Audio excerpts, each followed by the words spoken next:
Il va remettre la frappe. Ils sont magiques les Monégasques. J'ai un scoop pour vous. La frappe croisée magnifique. Égalisation pour l'AS Monaco. Ce soir, je vais dire tout haut ce que tout le monde pense tout bas. Radio Diagonale, la web radio 100% rouge et blanche. Eh bien, bonjour, bonsoir toutes et tous. On se retrouve pour ce débrief de la J5 de Ligue des Champions. Monaco se déplaçait à Paphos et Monaco n'a malheureusement pas pu faire mieux qu'un match nul de but partout. Avec moi pour débriefer cette rencontre, ça sera Alessandro. Salut Alessandro. Salut Rome, salut tout le monde. Alors, on n'a pas fait de débrief pour le match face à Rennes, la triste défaite du week-end. On va en parler rapidement en début de débrief.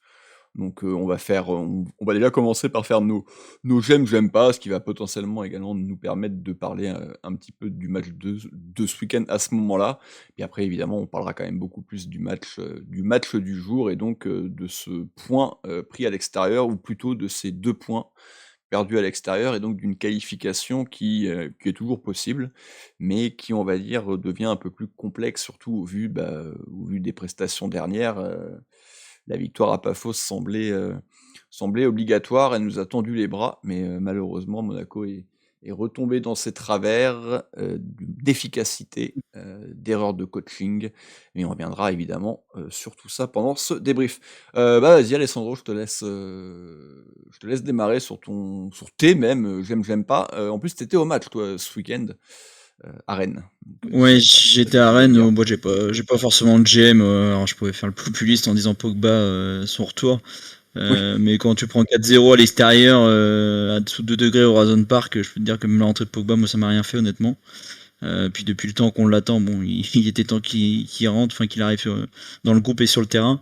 Donc j'avais pas forcément de GM sur le match de samedi soir. Mon petit GM sur celui-là de ce soir, c'est plutôt les quelques petites phases de jeu qu'on a vu par moment, alors surtout en première mi-temps, parce qu'en deuxième mi-temps on n'a pas fait grand-chose. Mais en première mi-temps, surtout au début de match, il y a eu quelques bonnes sorties de balles. Il y en a une avant le 1-0 qui arrive au bout de 3 minutes de jeu où ça combine. Alors c'était surtout côté droit. Donc ça c'est plutôt mon GM, les bonnes phases de jeu qu'on a vu par moment. On a vu 3-4, hein, mais bon, on se contente de ce qu'on a. Et mon j'aime pas, par contre, lui, il englobe les 2 matchs, celui de samedi soir et celui de ce soir. En fait, c'est la saison, hein, tout simplement. Hein, le j'aime pas. On est fin novembre, elle me paraît déjà interminable cette saison 2025-2026. Je pense personne ne prend de plaisir côté supporter. Le seul petit côté plaisir qu'on avait, c'était justement la Ligue des Champions. On se disait qu'on avait peut-être vibré un petit peu, et au final ce soir, quand tu vois le match de ce soir, tu te dis que le 9 décembre au soir contre Galatasaray, ça peut être terminé de ce côté-là aussi.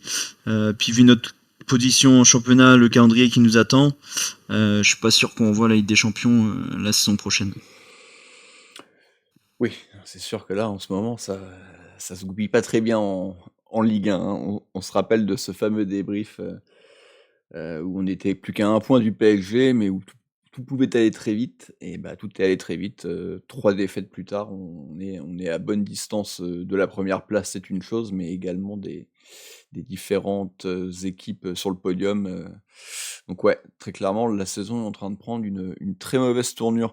Alors moi, de mon côté, mon j'aime du soir, ça sera malgré tout que Monaco, ou en tout cas clairement, tu l'as dit en première mi-temps, mais même une partie de la seconde mi-temps malgré tout, a joué un match de Ligue des Champions, un match avec de l'envie, un match avec une certaine intensité, et justement ça fait écho à mon j'aime pas pour le match du week-end, qui est que Monaco visiblement n'en a absolument plus rien à foutre de la Ligue 1, parce que le match encore du week-end a été une honte. Alors la première mi-temps était pas catastrophique, parce que Rennes était tout aussi mauvais que nous, mais visiblement les Rennais se sont rendus compte qu'en ne serait-ce que poussant le curseur de 5-10% dans l'intensité et dans l'envie, en fait ça allait largement suffire à déstabiliser une équipe de Monaco qui visiblement avait déjà la tête à l'Europe, ou en tout cas qui n'a clairement plus la tête au championnat.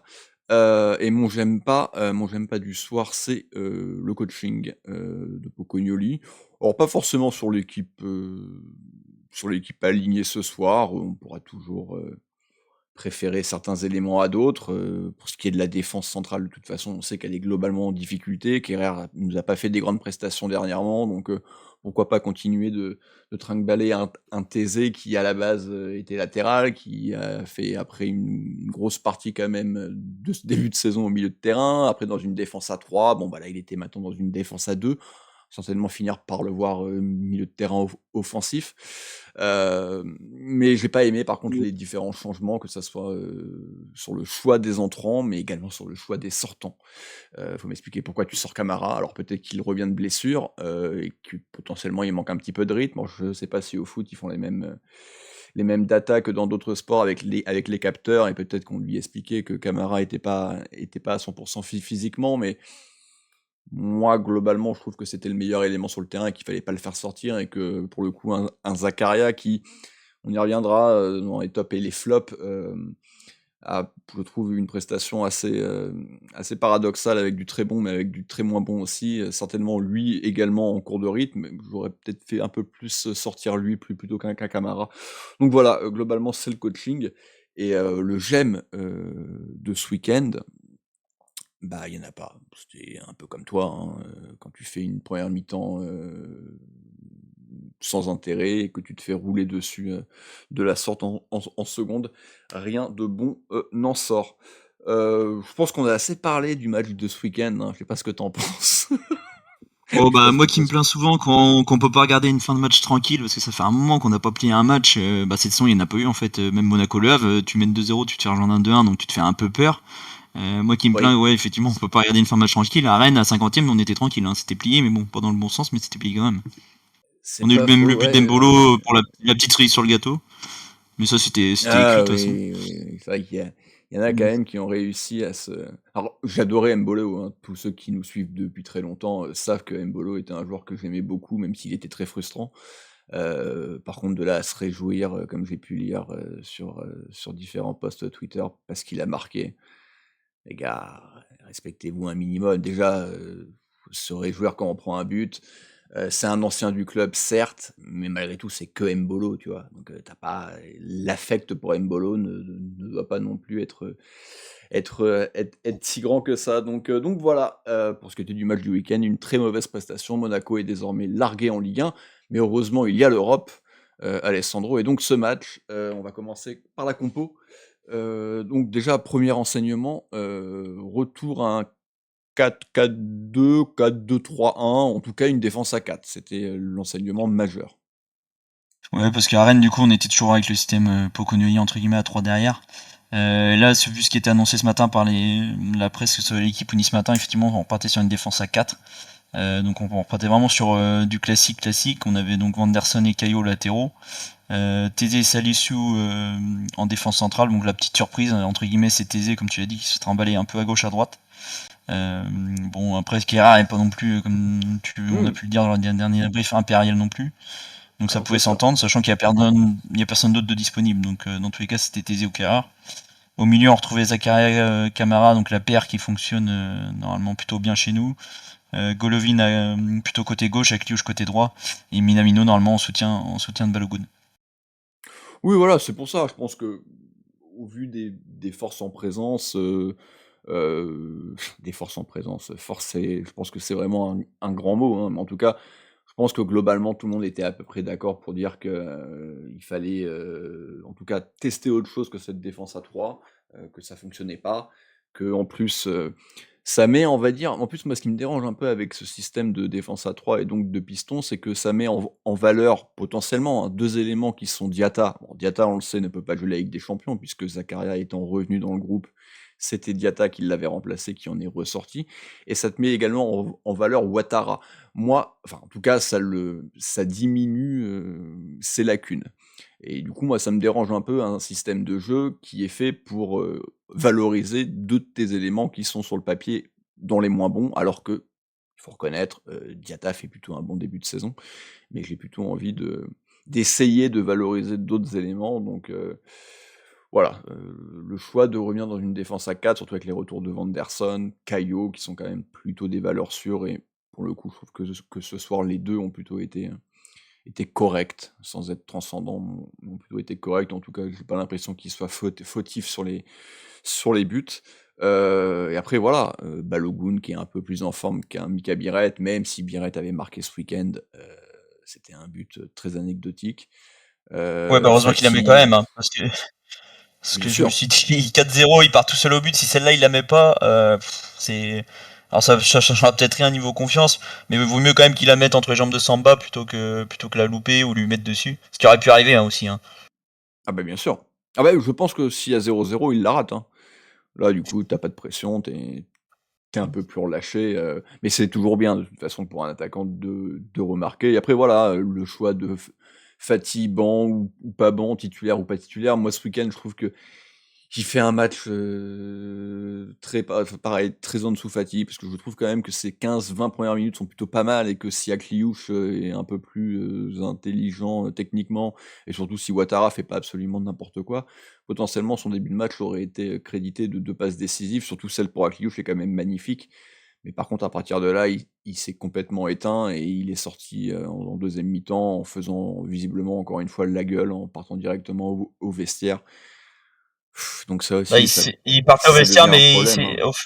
au Il est final, revenu? j'ai vu, Mmh. ouais, il est revenu, il a fait en fait, il est pas allé saluer Minamino, il commence à partir vers les vestiaires. Boconu, il le regarde, mais c'était la même scène qu'à Angers, mais dans l'autre sens, entre guillemets. Et au Oui, final, oui. au dernier moment, il tourne et il va s'asseoir sur le banc. Donc, Oui, mais voilà. mais il Mais était à pas la loin, hein, il base, était pas loin quand même. Oui, à la base, il était parti donc pour rentrer directement au vestiaire en faisant la gueule.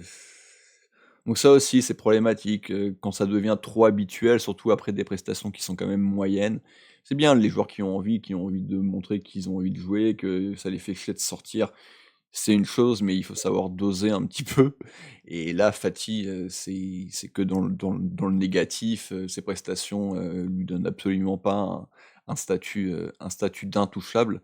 Donc voilà, logique aussi de pas forcément le voir, aligné ce soir. Donc là, cette première mi-temps, Alessandro, elle est plutôt pas mal, mais elle souffre toujours des mêmes lacunes, à savoir que, on a des situations, on se crée certaines situations, pas fausses, nous crée pour nous beaucoup de situations, mais malheureusement, bah, tu marques que 2 buts, alors que, bah, il y a clairement la place pour Bah, à minima en marquer 3 quoi, au moins. Bah, c'est ça, ouais, t'as au moins ouais, 3 ou 4, t'as celle de Vanderson que le gardien arrête. Bon, effectivement, leur gardien nous a fait, je sais pas, 7 ou 8 mauvaises relances, je pense, hein, sur l'ensemble du match. Et t'en profites une fois. Balogun, alors t'as le premier but, du coup, c'est un beau mouvement où Akio Strumianino qui met un pointu. David Luiz, ils égalisent avec un sacré coup de tête de David Luiz. Lui, c'est pareil, c'est comme dit Maria, t'as l'impression que même à 40 ans, il sera encore là pour nous embêter sur des soirées de Ligue des Champions. Et effectivement, bah, comme tu dis, c'est le manque d'efficacité. Enfin, à la mi-temps, il devait y avoir 3 ou 4-1 et le match il devait être plié, mais ça, on ne sait pas faire. On n'arrive pas à être des tueurs. Ce qu'on avait plutôt enfin, ce que Biarritz nous avait apporté la saison dernière à être clinique dans la surface, ça, malheureusement, on l'a pas cette saison et en fait, on va le payer tout le long de la saison. On va pas retrouver un Biarritz au mois de janvier, hein, faut pas rêver. Après ce qui Et nous on a a apporté mal joué les coups pendant, aussi. ce qui nous a apporté pendant 6 semaines, hein. Ouais, mais ça a suffi au Ah final, bah, quand ça tu y a fait du repenses. bien. On va pas se mentir, évidemment que ça a fait du bien, mais je veux dire, c'était quand même sur une période très courte, et les 2 matchs de Ligue des Champions, il avait rien fait, donc mais oui, c'était de toute façon un petit peu, mais comme Fati l'a aussi fait un petit peu en début de saison, il a été assez efficace, mais rarement aussi à des moments qui comptaient vraiment. Tu vois, c'est un peu comme le but de ce week-end, on en parlait là, de Mika Biret. Il est bien pour lui, il est bien pour la confiance potentiellement de relancer la machine. Et dans les faits, c'est un but qui sert à rien, tu vois. C'est les buts de Ah bah, Cario complètement. l'année du titre, quoi. Bon, sauf que c'était des buts qui servaient à rien, mais c'était pour aggraver des scores, c'était pas pour en réduire. C'est le sixième, quoi. C'était pas pour réduire l'écart, c'était pour les aggraver, donc c'était des buts un peu plus sympathiques quand même. Donc ouais, voilà, cette première mi-temps, manque d'efficacité, et puis on était prévenus, et visiblement Pafos avait comme point fort les coups de pied arrêtés. Donc évidemment, quoi de mieux que de concéder un maximum de coups francs proches de notre surface, et de corners très évitables. Bah, puis le but, tu le sens venir parce qu'il tape la barre aussi, pas faux, juste après le but où Zakaria fait une Ah mauvaise là, relance. ouais, là, c'est une belle connerie. Leur attaquant, il fait une belle frappe enroulée, puis là, Radeki, il regarde le ballon, c'est comme tu regardes un avion dans le ciel, quoi. Hein. S'il retombe en pleine lucarne, bah, ça fait un partout au bout de 10 minutes, peut-être. Donc Oui, on avait été déjà effectivement. averti à ce moment-là. Et puis bah après on prend le corner là, de David Luiz où tu vois qu'il part du deuxième poteau, il arrondit sa course, puis au final personne ne le gêne. Enfin Akliouche il y va, mais tu sais que bon, David Luiz face à Akliouche, tu sais que c'est déjà mort d'avance. Après il la place bien, hein. Elle est en pleine lucarne, c'est un beau but sur corner entre guillemets. Nous on a un spécialiste du coup de pied arrêté, on marque pas sur corner. On a mis le premier à la première journée avec Dyer et Camara, mais depuis je crois pas qu'on ait marqué sur coup de pied arrêté. Donc bon on regarde les autres.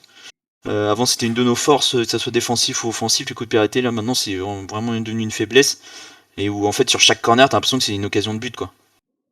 Corner ou coup franc, parce qu'il y a eu ce coup franc aussi, légèrement excentré, mais quand même relativement dans l'axe où ils se gênent tous là, parce qu'ils se retrouvent à 3 ou 4 au second poteau et le joueur de Paphos, fait une repousse de volée ou demi-volée, mais qui vient heurter un de ses coéquipiers et ça fait 6 mètres.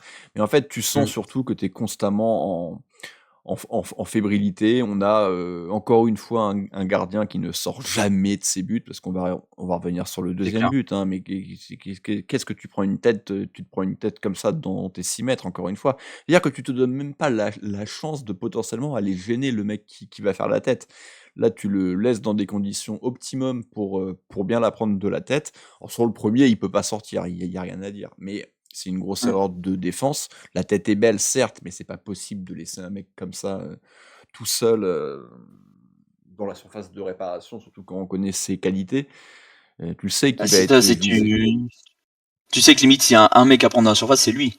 Enfin, Bah, je veux bah, dire, c'est pas un inconnu chypriote que tu sais bah, pas qui c'est. c'est Alors, ça, David c'est-à-dire Luiz, il y en a déjà mis des comme que ça quoi.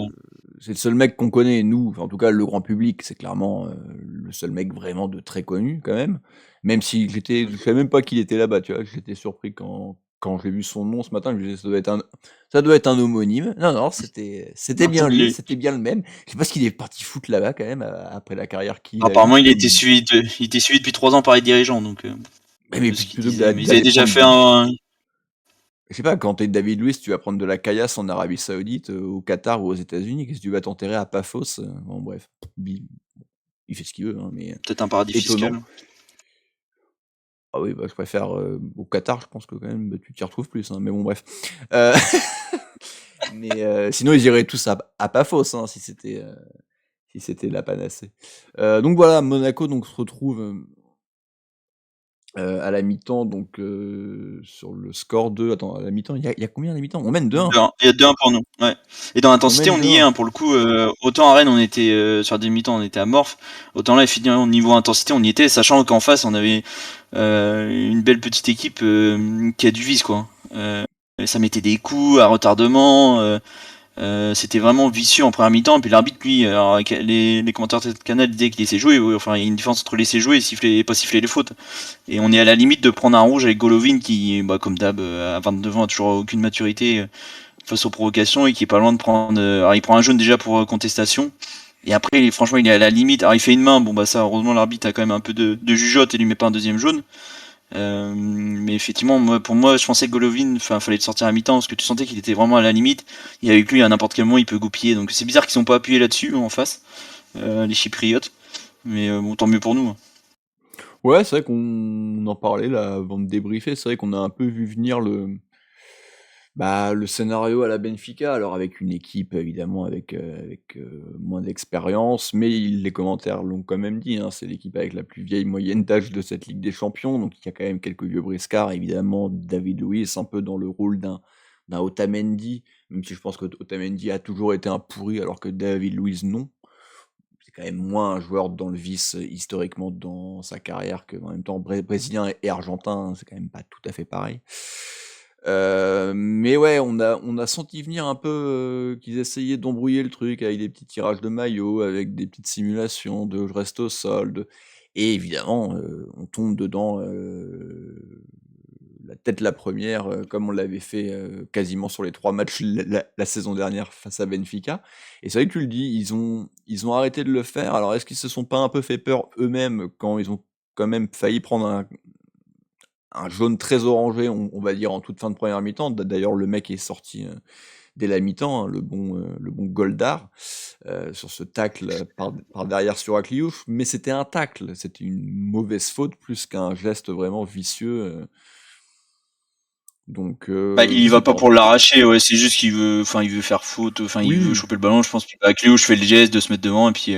Mais il y a, heureusement, parce que il y a celle-là, il y a celle où Balogun prend une prise de catch et qu'il tend la main, je dis, bah, ça y est, l'épaule, elle a dû ressauter. Au final, bon, il se relève 10 secondes après. Ça, c'est pareil, en fait, on n'a jamais de vis, nous, on est toujours l'équipe qui a jamais de vis. On manque d'intelligence de jeu, en fait, c'est juste réfléchir 2 secondes avec sa tête. Quand tu le vois à Rennes, j'ai l'action à Rennes, où Diatta il a un ballon en profondeur, que Brassier vient vers lui et que Clouche se met dans la course de Brassier.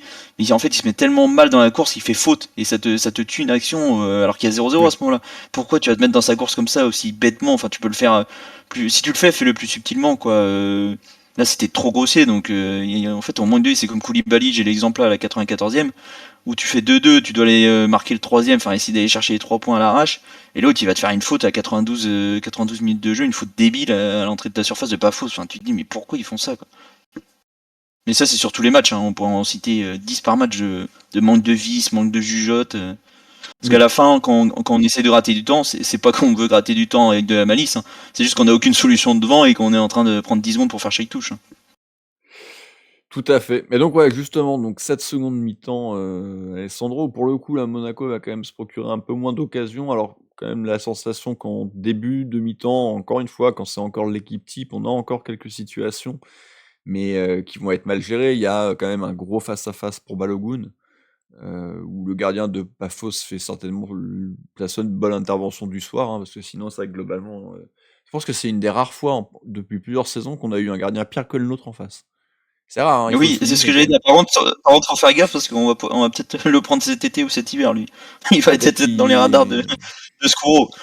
il a peut-être tapé dans l'œil, de secours, ouais, c'est vrai. En tout cas, il a tout pour plaire, hein, il a tout pour s'acclimater.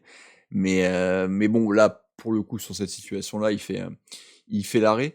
Je sais plus si tu as en tête d'autres situations intéressantes Bah, en seconde t'as mi-temps? celle où Jean, notre ami gardien chypriote, fait une relance pleine axe sur Balogun où il hésite à lober, il doit être à quoi, 35-40 mètres, alors il est assez loin.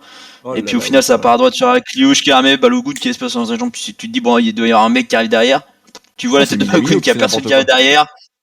Et bah pour moi, c'est Balogun, non, ou c'est Minamino qui la met à Balogun, parce que pour moi, c'est Balogun qui a espace entre les jambes pour personne en fait. Si on parle de la Oui, même. mais Euh, alors oui, mais en fait, non, mais parce que tu parlais mais pour moi, c'est Minamino. Enfin, en fait, Balogun peut lober, enfin, en tout cas, peut essayer, mais tu sens qu'il est pas en confiance. Bon, il bref. est loin. Mais essaye, puis au pire, tu vas passer pour un con, mais ça sera pas la première fois, donc voilà. Mais du coup, il la donne à Minamino, et là, Minamino fait vraiment n'importe quoi, parce que lui, il Ah, joue c'est en Minamino. retrait. Côté, hein. Bah, pour moi, c'est Minamino, mais c'est peut-être Akliouche, mais j'étais persuadé que c'était Bon, Minamino. c'est possible Bon, que ce soit après, ça change Minamino, hein. rien. Moi, je pensais que c'était avec le surtout, hein. Oui, dans tous les cas, c'est mal joué. Oui. C'est encore un contre entre guillemets avorté. Enfin, en fait, on a tellement mal joué les offensifs aussi. Où à un moment, c'est Michal qui essaie de décaler Caio Henrique alors que l'autre il s'est arrêté, donc il y a personne dans la course, ça finit en 6 mètres. Enfin, tu te dis qu'on va jamais réussir à mettre le troisième, à part si le gardien nous refait encore un cadeau devant le but. Parce que quand il en fait à 20 mètres de ses buts, on n'arrive pas à en profiter. Mais sinon, oui, en deuxième mi-temps, on a été moins bon, hein, tout simplement. On a moins d'occasions franches. Et puis on va finir par reculer. Et tu le sens venir. Ça peut tenir. Et puis au final, tu sens que ça va pas tenir ou ça va passer au ras des pâquerettes. Et puis ça passe pas quoi. Non, ça passe pas. Va y avoir Pafos va avoir une belle occasion aussi, en profondeur, sur un Salissou qui, un peu comme d'habitude, couvre, on va dire, assez mal Lourd. sa ligne de hors-jeu. Il est lui un petit peu en retrait, ce qui fait qu'il est sur la même ligne. L'attaquant se retrouve en face à face, malgré tout gêné par Salissou, et Radeki là pour le coup fait un assez bon arrêt, ou en tout cas un arrêt, un minima qu'un gardien doit nous faire, hein, mais bon, on en a certains il n'y a pas encore si longtemps qui auraient certainement pris le but. Mais voilà, tu sens que c'était vraiment la première vraie occasion de cette seconde mi-temps pour nos adversaires du soir.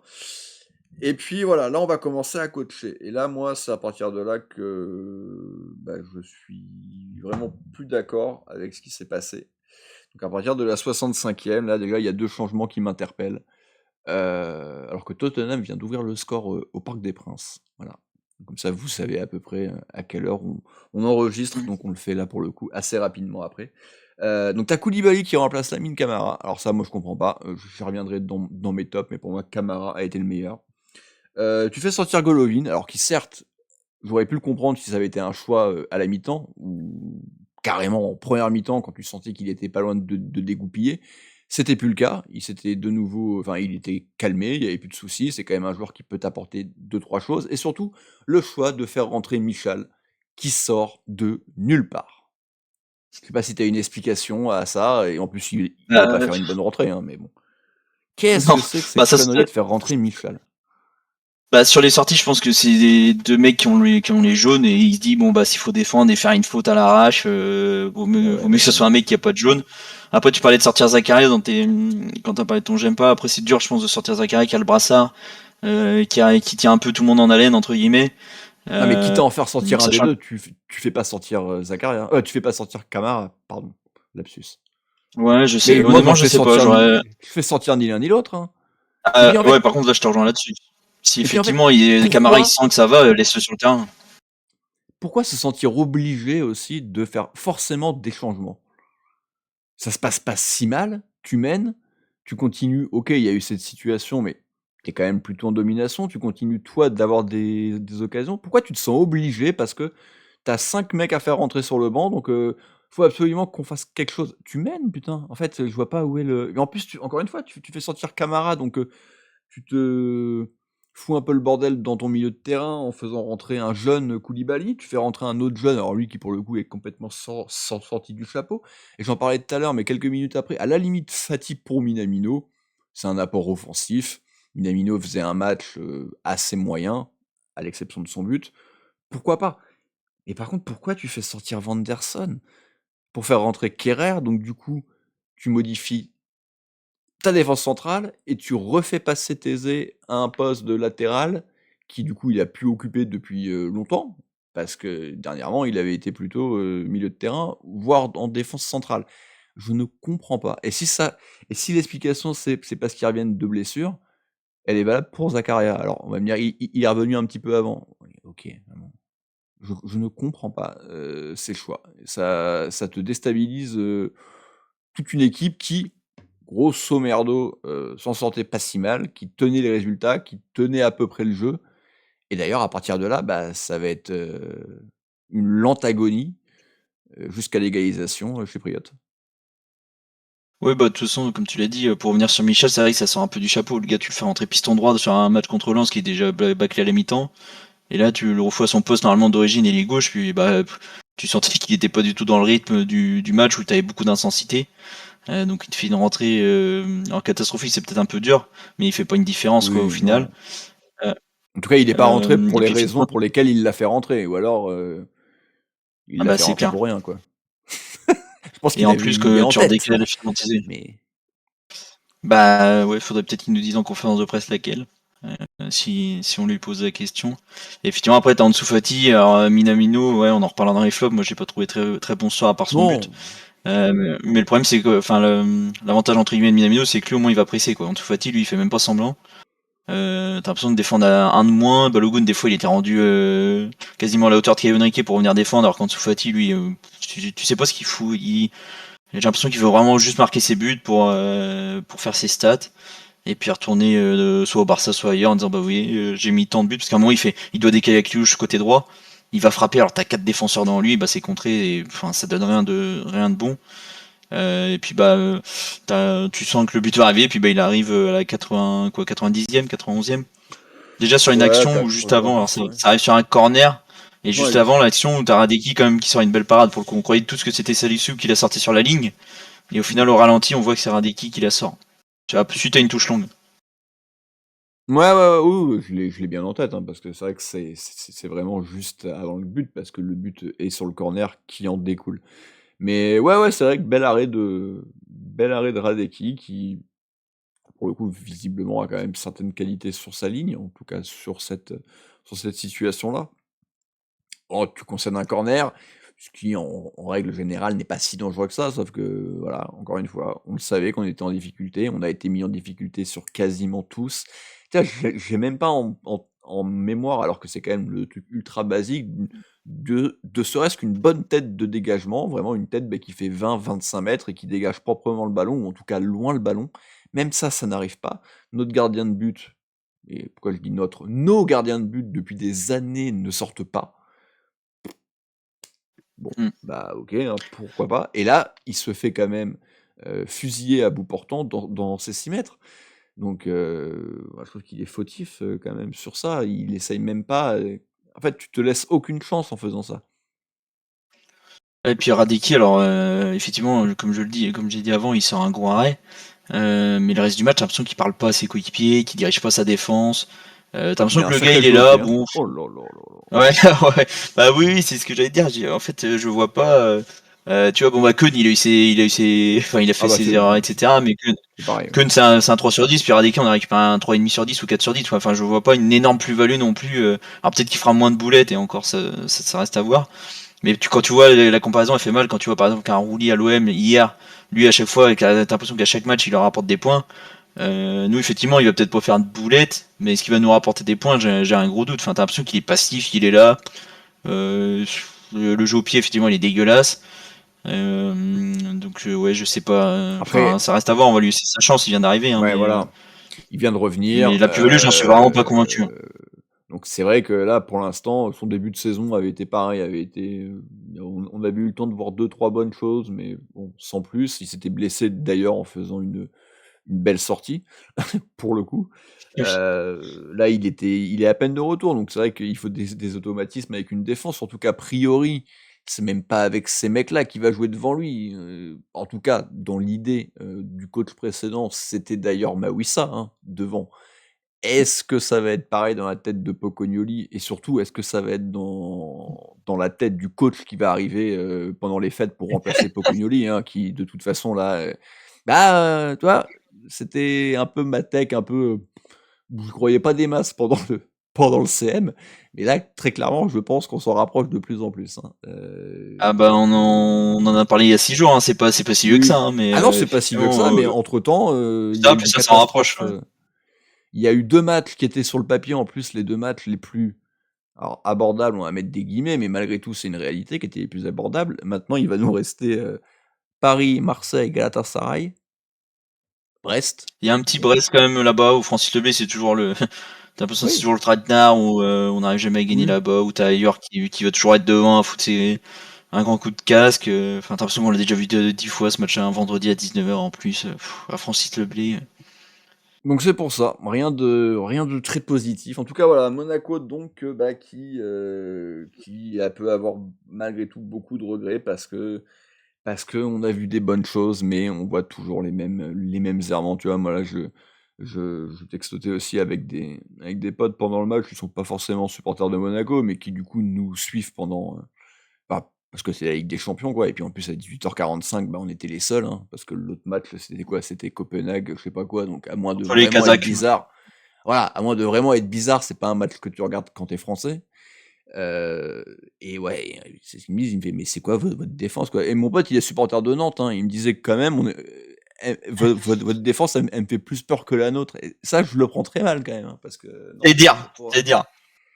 C'est pas extraordinaire, tu vois. Donc non, mais en même temps c'est une réalité, et c'est qu'en fait ça saute tellement aux yeux que le gros problème c'est la défense, et qu'après offensivement c'est frustrant, mais il y a quand même des bonnes choses. Tu mets 2 buts, tu dois en marquer plus, mais t'en mets 2. Mais on en revient toujours au même problème. Tu peux pas, si tu prends 2 buts par match, gagner des matchs en fait. Et encore 2 buts, c'est quand ça se passe bien, parce que dernièrement on était plutôt sur 4. Donc voilà. Et puis là t'en mets 2 aussi, parce que t'en as un qui dit, enfin un c'est cadeau quoi. D'habitude c'est nous qui les faisons ces buts cadeaux, on les file à l'adversaire. Là pour le coup c'est nous qui approfondissons, donc tant mieux, mais c'est pas faux, mais en même temps. Et encore, alors, il y a du cadeau, mais pour le coup, ça peut rappeler aussi un peu ce qu'on faisait en début de saison. Il y a aussi une volonté de pressing. Alors après, je suis d'accord, l'erreur du gardien, elle est quand même énorme. C'est pas non plus des passes, contre-passes, surpasses, parce qu'il y a un gros pressing et que tu finis par faire une erreur. Là, l'erreur, elle arrive très très vite sur un dégagement qui semble assez anodin. Mais tu t'offres la chance, en tout cas, de pouvoir créer ce genre de récupération et tu l'as fait à d'autres reprises. Malheureusement, c'est la seule fois qu'on a su bien gérer la chose parce que, en fait, bah, là, il y avait vraiment plus de défenseurs et que bah, l'égalisation magnifique de Vitinha. Voilà, ça, c'est un joueur de foot. Bref, donc voilà quoi. Monaco donc se retrouve avec. Alors évidemment là, ils sont en train de jouer, mais à l'instant T, Monaco a 6 points, 23e, à égalité de points avec beaucoup d'équipes qui ont également 5 matchs. Il y a Eindhoven, Marseille, la Juve qu'on va jouer, l'Union Saint-Gilloise et Paphos. Et derrière nous, il y a Francfort, Bruges, mais bon, encore une fois, il y a certains matchs qui sont en cours, donc là, c'est le classement, à cette heure-ci, et certains points peuvent évidemment bouger. Top et flop, Alessandro, donc de ce match, hein, moi, ça on va pas faire Rennes. Hein. Non, Rennes, ça ira, je pense. Alors moi j'ai mis Salisu. Alors ça va peut-être faire parler, mais j'ai trouvé qu'il a tenu la baraque derrière. Alors même si bah il met le CC, mais honnêtement il peut pas faire grand-chose sur le CC. Bon c'est quand même son deuxième, hein, autant Non, le ce CSC, soir il pouvait faire. Ah, autant celui à Auxerre, bon c'était plus là il pouvait peut-être faire autre chose. Mais autant bon bah ce soir ça lui retombe dessus. Non moi j'ai trouvé qu'il avait tenu la baraque, sachant qu'il avait quand même un beau bébé en face. Donc dans les duels il a su être présent, bah dans la relance c'était neutre entre guillemets, il a pas fait de folie, mais il nous a pas fait de conneries dans le sens inverse aussi. Donc c'est aussi à souligner connaissant Salisu. Et j'ai mis Zakaria avec le ballon, il a eu quelques phases où c'était compliqué, mais je trouve que bon, dans son rôle de gratteur de ballon, il s'est arraché sur quelques tas quand même. Son retour fait du bien. De toute façon on va bien voir samedi, hein. Alors c'est le grand écart, mais contre Paris il sera pas là. Je pense que on va souffrir au milieu de terrain. Alors je dis pas que s'il avait été là, on gagnerait, hein, loin de là. Mais bon, je préfère quand même l'avoir sur le terrain avec nous qu'à l'infirmerie ou ailleurs. Ouais, moi Zakaria, alors, pareil, on en parlait un peu sur le WhatsApp. Damien et Boris, je trouve, étaient sévères avec lui, mais je peux comprendre aussi. En fait, clairement, il manque de rythme, mais clairement, ça peut se comprendre. Il n'a pas rejoué depuis longtemps. Il va lui falloir du temps, mais déjà, je trouve que ne serait-ce qu'au sein même du match, il est monté en puissance.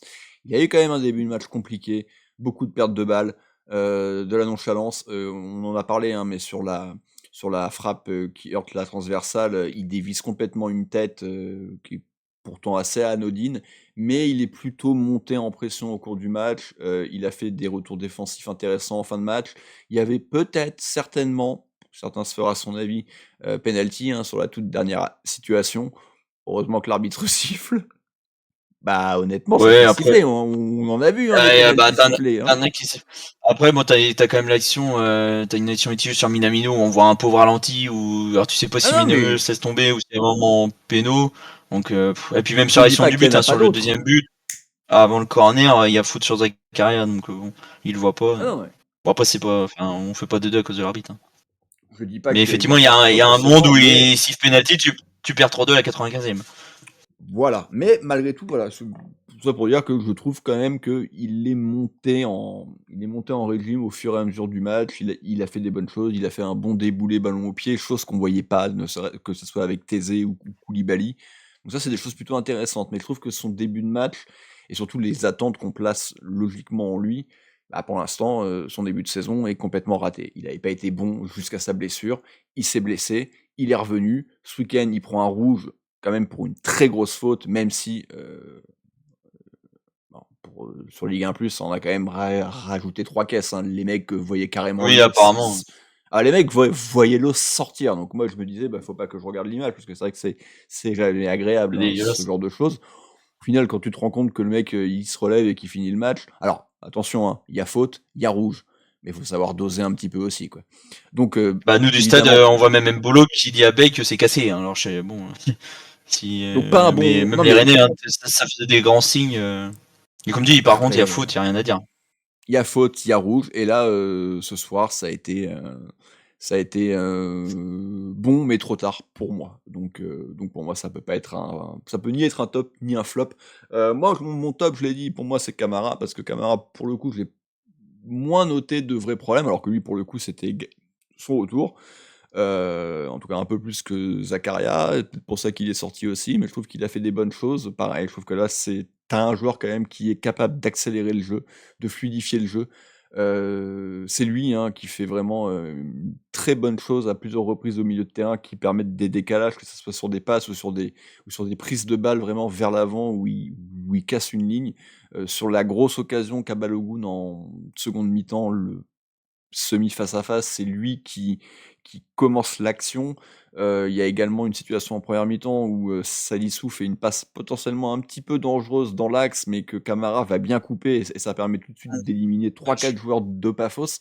Voilà, moi c'est ce genre de choses que ni Thésée ni Koulibaly nous apportaient, que je trouve que Bamba nous avait un petit peu apporté, mais on l'a pas vu assez longtemps et on ne le voit plus. Pareil, lui, je sais pas, il est même plus dans Bah, les il était groupes. en Alors Youth League à 13h et puis il était sur le banc ce soir, mais enfin, c'était oui, pour mais faire je le nombre, comprends quoi. pas en fait pourquoi il s'est fait complètement déclasser alors qu'il était devant. Enfin bon, bref, ça aussi, c'est des choses que je comprends pas trop. C'était censé être vraiment le joueur que tout le monde, enfin que tout le monde attendait, sur lequel il y avait des attentes, qui était le gros potentiel. Et non, ça préfère nous faire rentrer Michel, dont on sait qu'il est nul. Donc au bout d'un moment, voilà, faudrait peut-être passer à autre chose. Donc voilà, pour moi, Camara, top du match du Après, soir. sur Camara, juste, je te rejoins sur le fait que tu peux mettre en top. Il y a juste le petit bémol sur les coups de pied arrêtés où les 3-4 canards Oui, qu'il a tiré, il y en a pas eu un de bon, quoi. bah T'en as un, c'est ouais, rentrant à ras de terre, l'autre c'est une combinaison avec Minamino, mais je sais pas ce qu'ils ont essayé de faire. Donc après, est-ce que c'était des consignes bah, pas de mal tirer, mais d'avoir une zone et qu'il l'a pas trouvé, c'est fort possible. Mais alors qu'il nous non, habituait non, à mais aller bien les tirer globalement, mais ça, je suis d'accord avec toi.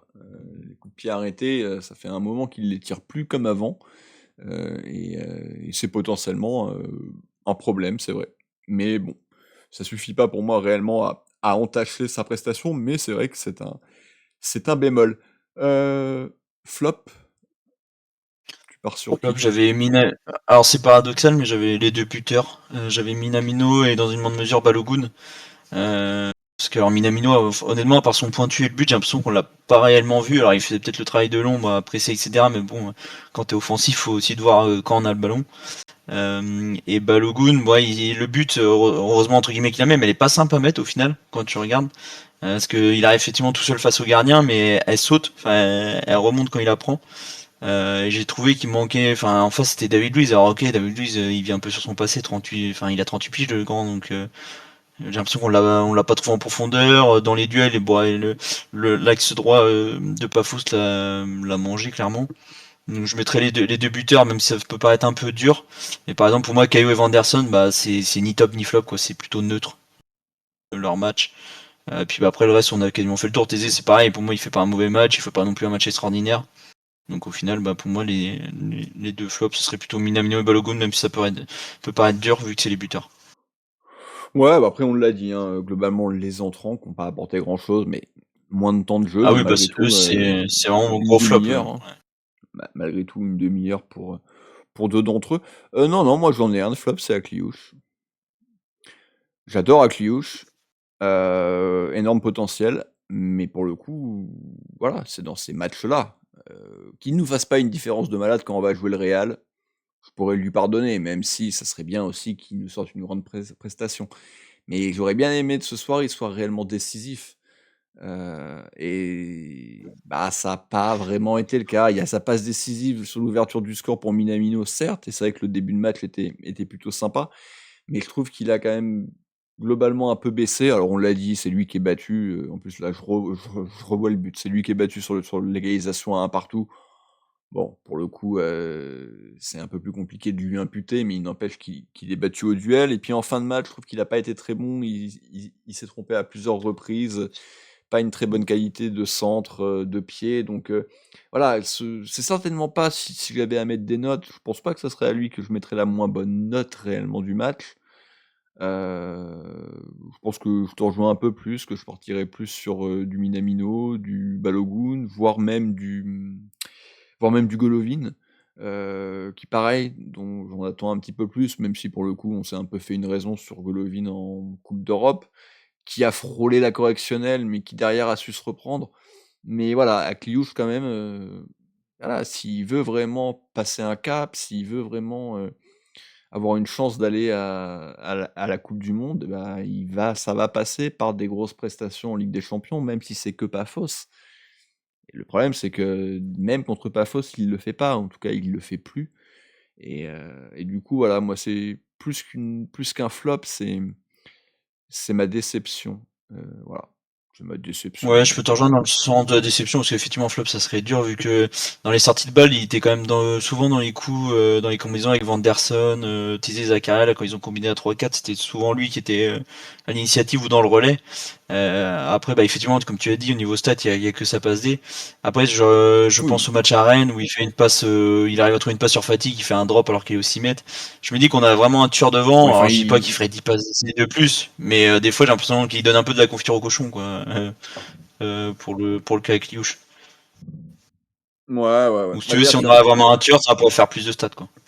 Je peux vous donner les notes. L'équipe Radeki a eu 7. Elles viennent de tomber, C'est donc bien c'est payé, pour ça.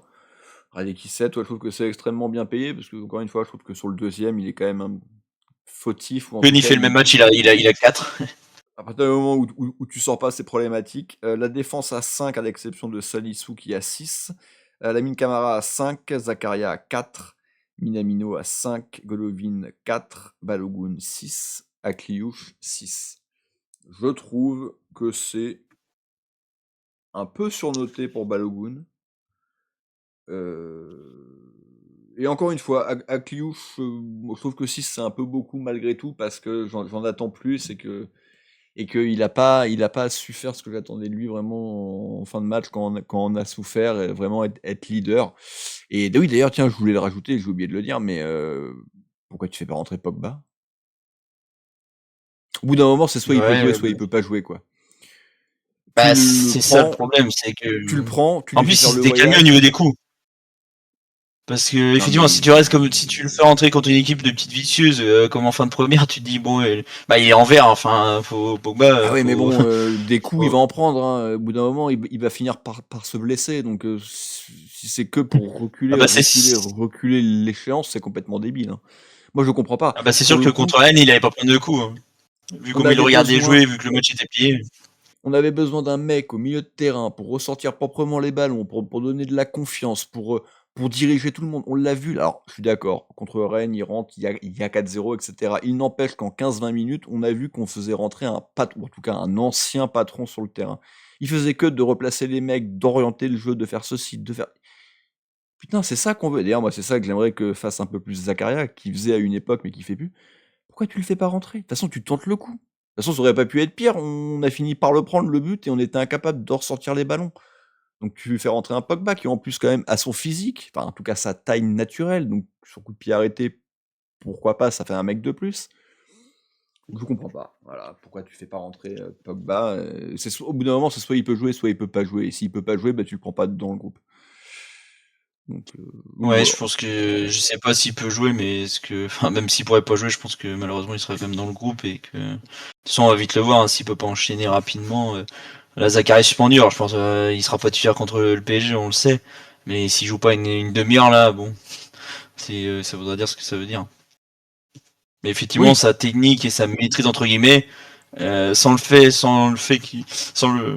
parler d'intensité ou autre, parce que c'est pas lui qui aurait couru pendant un quart d'heure à cavaler partout. Les autres courent Mais pour lui, rien c'est que pas mettre grave. le pied sur le ballon, voilà, c'est ça. T'avais Koulibaly, même Zakaria qui était encore là, et tu pouvais limite passer dans le milieu à 3 en gardant Zakaria et Koulibaly un peu plus bas, lui dans une sorte de 8, et puis mettre, si t'avais fait rentrer Fati à la place de Menino, tu sortais Balogun et puis Fati il jouait devant. De toute façon, il court pas, donc autant qu'il court pas loin devant qu'en position de 10 là où il sert à rien, et puis qu'on se fait transverser au milieu. Donc effectivement, tu pouvais faire ce changement-là à un quart d'heure de la fin, là quand on commençait à prendre des vagues. Voilà, donc ouais, voilà, je ne comprends pas globalement les changements, et bon du coup ce non-changement, cette non-entrée de Paul Pogba en fait également partie. On l'a pas dit, ouais, c'est vrai que Biret est rentré après l'égalisation, parce que branle-bas de combat, il faut faire rentrer un mec. Il a évidemment rien fait, le pauvre, hein. Là, il est rentré à la 90e. Oui, c'était déjà bien trop tard, hein. Oui, voilà, je crois qu'il y a une situation de contre à un moment où il est plus ou moins dedans, mais si c'est Michel qui la joue pas très bien, je crois. Non, bref. Bref, voilà. Monaco, donc, qui perd 2 points au vu de la physionomie de la rencontre et qui, du coup, hypothèque sa qualification. Bon, ça va être le petit débat très rapide. Est-ce que tu crois toujours dans cette qualification? On rappelle, Monaco va donc maintenant recevoir Galatasaray dans 2 semaines, Ouais, le si je 9. dis pas de bêtises, Ouais, non, c'est ça, le avant 9, ouais. avant de se déplacer à Madrid Et et de à Turin. recevoir la Juve pour Et finir. oui, et ensuite, et de terminer, par la Juve. Donc Monaco a 6 points. Les derniers, enfin les dernières, projections font état d'une possible qualification à 9 points. Du mal à y croire, autant voilà, je suis persuadé depuis le début que la qualification va jouer plus basse que l'an dernier. Je pense qu'à 10, ça sera à peu près sécure. Je pense pas que comme l'an dernier, il y aura une équipe qui sera sur le carreau avec 11 points, quoi. Je pense qu'à 10, tu seras dedans. Est-ce qu'à 9, tu pourras sortir potentiellement, mais après, il y aura une histoire de goal average qui entrera en jeu et bon, ça serait quand même jouer un petit peu avec le feu. Donc en fait, pour résumer, Alessandro, est-ce que tu penses que Monaco est capable de prendre 4 points? Je pense pas. Pour moi, la saison, honnêtement, alors je sais pas si c'est pareil pour ceux qui nous écoutent, mais j'ai l'impression de me détacher de plus en plus, de prendre moins les choses à cœur concernant la SM. Donc j'attends plus rien honnêtement de la saison. Je ne vois même pas battre Galatasaray dans l'état auquel on est là actuellement. Ça voudrait dire qu'il faut que tu battes Galatasaray. Pour un Madrid, faut pas espérer prendre 2 points logiquement. C'est vraiment un exploit miraculeux. Et il faudrait faire un nul contre la Juve. Bon, ça c'est à la rigueur, ça peut être faisable à la maison. Tu peux aller leur chercher un truc. Mais non, honnêtement, j'y crois pas du tout à la qualif. Déjà, on verra Tu le sais comment 9, ça va se le 9 au passer? soir si on gagne La contre Juve Galatasaray, aussi. sachant que Galatasaray aura pas Singo. Il s'est pété ce week-end avec Galatasaray, apparemment une nouvelle blessure au disco. Donc que déjà il n'y Ouais, aura pas de Singo, mais je ne vois pas comment gagner. Galatasaray qui hier a perdu à domicile hein, contre l'Union Saint-Gilloise. Mais la Juve, non, c'est le pire scénario en fait, devoir jouer une qualification contre la Juve. On sait très bien comment ça va se finir. Eux, ils vont nous embrouiller, ils vont nous faire une Benfica. Et on va se retrouver à perdre 1-0, à prendre un rouge parce qu'on est des debs et qu'on va tomber dans leur jeu. Et voilà, une équipe avec de l'expérience, avec du vice, même si c'est plus la grande Juve, le club est toujours la Juve. Et ça a une influence, quoi qu'on en dise, sur la manière dont ils sont arbitrés, sur la manière de plein de choses. Et nous en plus, on est cons. Voilà, encore une fois, on en a un petit peu C'est ça parlé le tout à problème. l'heure, mais on a failli rentrer dans la bêtise face à une équipe chypriote que personne connaît. Donc j'ai très peur, si la Juve, ils rentrent là-dedans, ça risque de mal se passer pour nous. Et je pense que s'ils regardent nos matchs et qu'ils sont pas trop cons, ils vont essayer de nous faire dégoupiller en visant 2-3, évidemment, les Golovin, les Zakaria, les Vanderson. Les Il y en a quand même un bon Vanderson. paquet. Ouais, voilà, il y en a quand même un bon paquet qui sont sujets à ça. Donc, puis après, on n'est jamais à l'abri d'une dinguerie d'un joueur qu'on n'attend pas du tout, hein. Mais bon. Donc ouais, je suis assez d'accord avec toi. Je pense que la qualif, on peut tirer une croix dessus, sauf si 9 points suffit. À ce compte-là, bon bah tu te dis quand même prendre une victoire en 3 matchs, pas impossible. Mais je pense qu'on a plus vraiment notre destin en main, alors qu'évidemment, techniquement, on l'a, hein, vu qu'il reste 9 points à prendre. Mais je crois pas du tout au Real, j'ai du mal à croire en la Juve, donc il reste que Galatasaray. Et du coup, je pense de plus en plus que on aura un nouveau coach début janvier 2026. Bah, on en reparlera effectivement après au soir de Marseille, là, le mi-décembre, avant la Coupe de Oui, bien France. sûr. Mais oui, Ah, c'est vrai qu'on, il y a de grandes chances si ça c'est vrai continue comme qu'on, ça. Ouais, parce qu'il y a un match de Coupe de France qui est le week-end du 20-21 de mémoire. ouais, bah du coup, en plus, on sera éliminé de la Justement, Coupe début de France, janvier, donc ouais, en perdant à il y aura plus Quevilly rien. encore, enfin, ou à Rouen, et puis. Mais oui, bah déjà, il faudra battre Galatasaray. Au final, c'est pas. Enfin, ils sont, mine de rien, ils ont 9 points, eux, hein. Donc, ce qui est dommage, en Oui, fait, c'est d'avoir fait alors, le plus dur, entre guillemets, c'est d'être allé chercher 3 points à Bodo, où c'était vraiment le traquenard, quoi. En Norvège, sur un synthétique, la pluie, le froid, et en fait, tu vas perdre 2 points à Paphos, à Chypre, où normalement, c'était 3 points dans. Enfin, si on m'avait dit entre Bodo et Paphos, je pensais plus de perdre 2 points à Bodo Glimt qu'à Paphos. Donc là, tu devais faire 6 sur 6, tu fais 4 sur 6. Et au final, je pense que c'est les 2 points qui nous manqueront à la fin. Si on arrive à battre Galatasaray et qu'on passe pas, mais Bien sûr. déjà on verra le soir du 9. Le soir du 9, on sera, je pense, bien fixé concernant des champions. Moi, j'y crois pas. Après, on n'est pas à l'abri d'une surprise, d'une révolte, mais bon, ça fait un mois qu'on fait que de perdre. Donc, à un Bah moment ouais, c'est donné, surtout ça, voilà, c'est vraiment cette dynamique qui là commence vraiment à durer, quoi. On sait hein, que ça peut aller très vite dans un sens ou dans l'autre. Ça a été un peu le cas avec nous, c'est beaucoup le cas avec Marseille qui là de nouveau est sur son petit nuage, mais qui reste, je pense, encore assez fragile. Mais c'est vrai que là, nous, par contre, ça commence à faire beaucoup, quoi. Là, tu es sur 3 défaites de suite en Ligue 1, 2 matchs, enfin, 1 match nul en Ligue des Champions. Le match à Bodo était très bien pour ce qui est du résultat, mais dans le contenu, il était très insuffisant.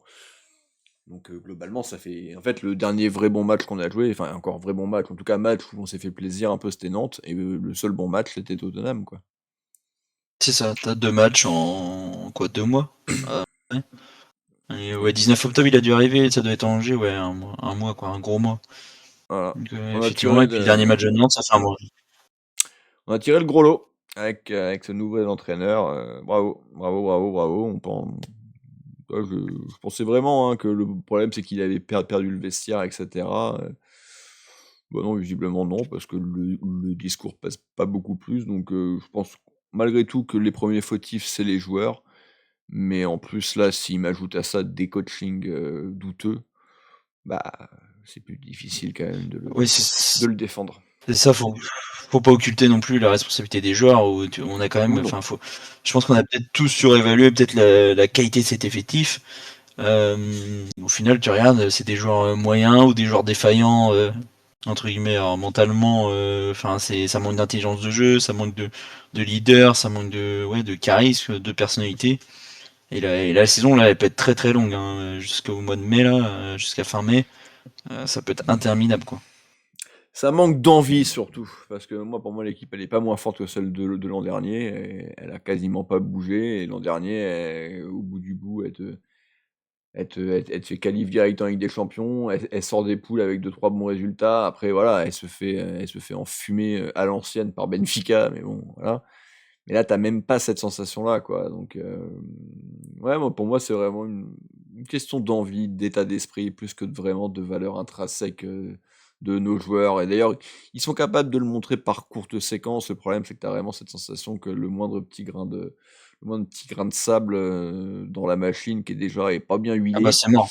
bah en fait tout tombe en éclats et les lacunes ressurgissent et Tottenham reprend l'avantage. Voilà, donc qui conclut donc ce débrief.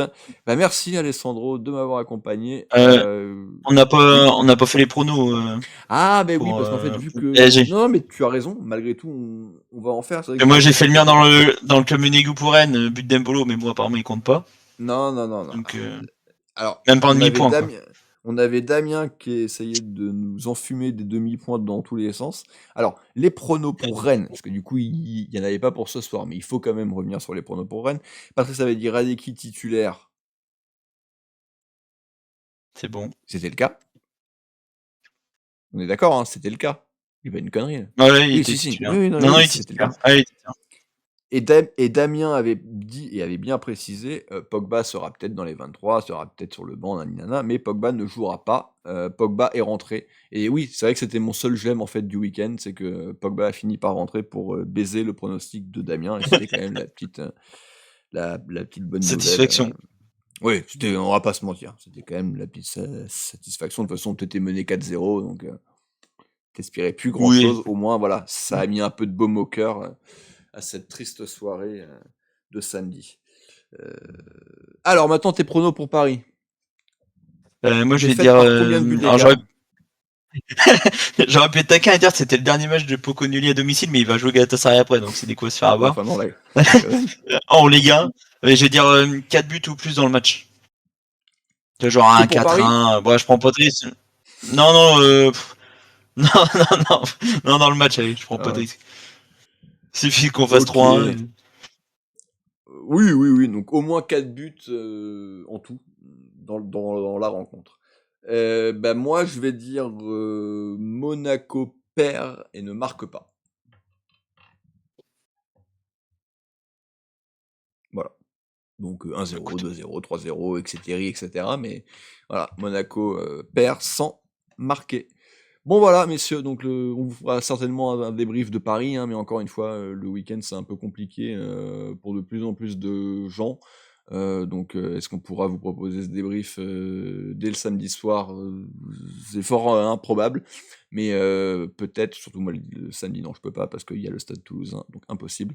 Mais le dimanche, moi je peux plus, ou quasiment plus, donc potentiellement lundi, mais on verra. De toute façon, on vous tiendra potentiellement au courant. Merci Alessandro de m'avoir accompagné. D'ici là, messieurs, portez-vous bien et dagemunegu. Et bisous.